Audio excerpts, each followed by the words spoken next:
Mojopurno, September tahun 1948. Sore itu hati Kiai Sulaiman Zuhdi sedang gelisah. Sejak menerima undangan dari tadi siang, ia merasa ada yang ganjil dan tidak beres. Sebagai seorang kiai yang memiliki kepekaan spiritual dan kedekatan dengan Sang Khalik, ia seperti telah melihat sesuatu hal besar yang segera terjadi. Namun semua itu dipasrahkan kepada Sang Maha Pengatur hidup manusia. Malam itu kiai ini tidak lepas dari sajadahnya. Ia terus melakukan sholat entah berapa rakaat jumlahnya, serta berzikir, berdoa dan memohon kepadanya. Sebagai seorang guru pengamal tarekat Naqsabandiyah Kholidiyah, Kiai Sulaiman memang ahli ibadah. Ia memasrahkan apapun yang akan terjadi kepada Sang Khalik.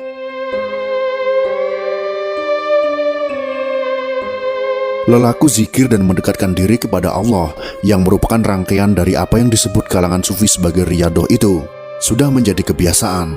Namun, malam itu begitu istimewa. Kiai ini terpekur di atas sejadahnya hingga subuh.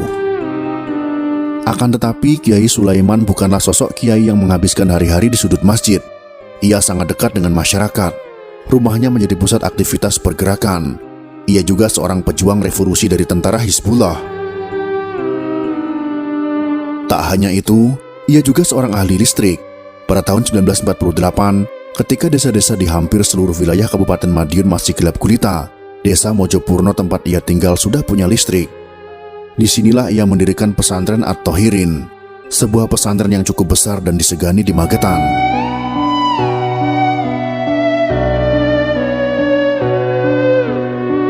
Pagi pun akhirnya datang. Riyadoh yang ia lakukan sepanjang malam itu telah memberinya mental dan kesiapan. Ia pun sudah ikhlas dengan apapun yang bakal terjadi dan menimpa dirinya. Usai sarapan yang telah disiapkan istrinya, ia bergegas pergi memenuhi undangan rapat di kabupaten. Tak lupa ia titip pesan kepada pembantu yang merawat anaknya, Ahyul Umam, baik-baik yang masih berumur 2 tahun. Sampai di tempat tujuan, tidak ada rapat. Beberapa orang PKI telah menyambutnya dengan sepasukan tentara FDR. Rupanya di situ juga sudah banyak para tokoh yang dikecoh oleh undangan bohong itu. Bersama ratusan tokoh dan para santri dari berbagai daerah lainnya, digiring ke pabrik gula Goranggareng. Mereka dikumpulkan di loji atau gedung di pabrik itu. Apa yang terjadi setelah itu? Ratusan orang yang sudah dikumpulkan di loji itu diberondong senapan mesin.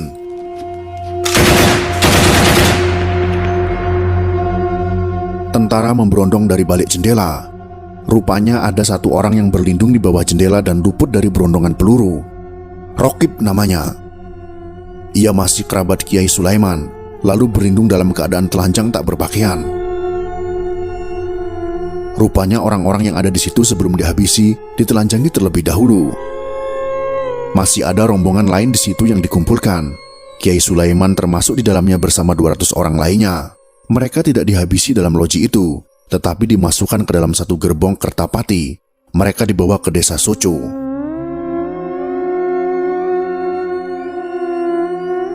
Ternyata di tempat ini sudah menunggu 2 sumur tua. Kiai Sulaiman bersama 200 orang lainnya dikubur hidup-hidup dan dihujani bebatuan dan batu kapur. Namun, kiai ini tidak langsung mati.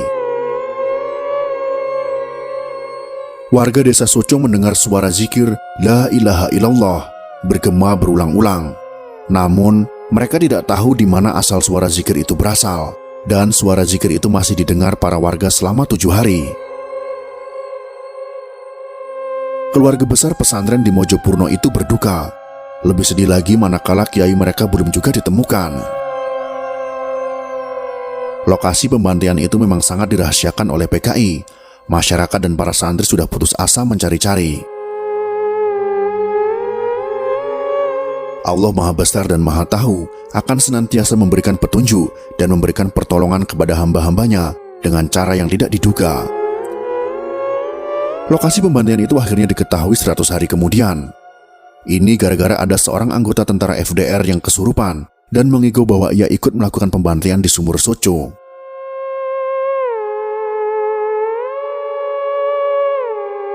Anggota PKI yang mengigau ini akhirnya diinterogasi dan menunjukkan di mana lokasi pembantaian itu berada.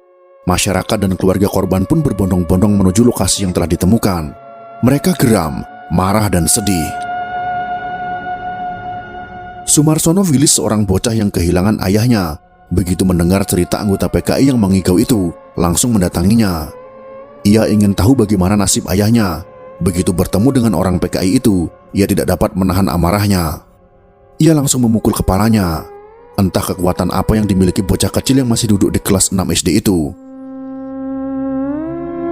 Namun demikian, penggalian belum bisa dilakukan karena pada tanggal 19 Desember tahun 1948 atau 3 bulan setelah peristiwa itu, Belanda melakukan aksi kedua yang dikenal dengan agresi militer kedua.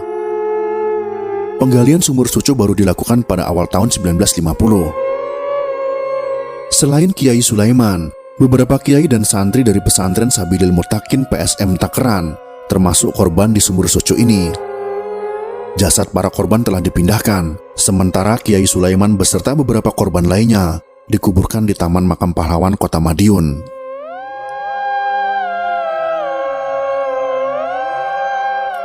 Di lokasi sumur itu, saat ini berdiri tegak monumen yang bertuliskan tempat mati syahid para pahlawan korban pemberontakan PKI Madiun tahun 1948.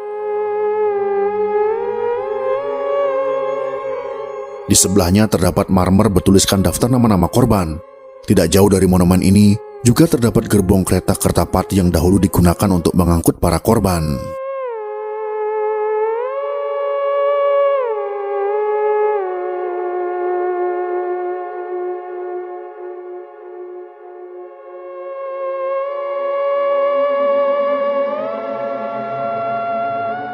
Itulah sekelumit kisah tentang kebiadaban PKI Madiun pada tahun 1948, khususnya pada Kiai Sulaiman Zuhdi, para kiai lainnya, serta para santri.